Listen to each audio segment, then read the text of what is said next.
ovens are devices that collect energy from the sunlight to focus the heat and cook food without other fuel sources. It uses only the sun to cook your food. They are handy in survival situations, in hurricane preparedness kits, and in situations when areas could be without power for an extended period of time. Solar ovens direct sunlight into a cooking space where the trapped heat gathers. The exact process varies by design, but all solar ovens require highly reflective materials such as mirrors, polished metal, or aluminum foil, which is set at particular angles to gather light. Many have made their own, however we purchased one directly from the Sun Oven Company.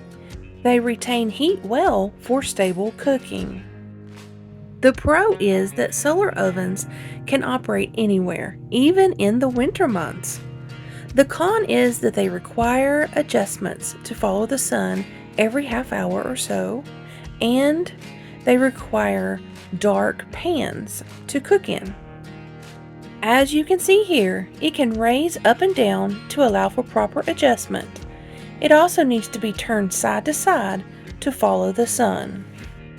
To know if you have the proper adjustment, there are two white gadgets. When you look at it through the hole, you should see the round circle of where it is turned.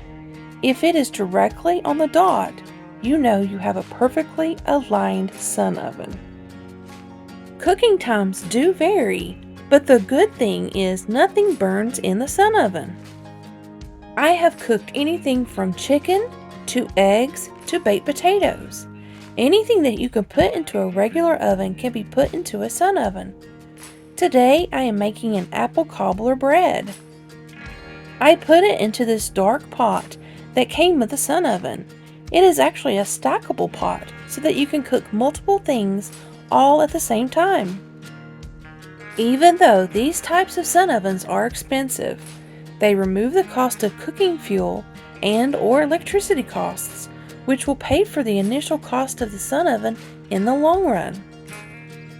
I encourage you to cook from the sun and utilize the source of heat that is free, because it's not about if, it's about when. SHTF Survival Homestead Teaching Farm thanks you for watching this video. Please continue to help us help you by liking, sharing, and subscribing.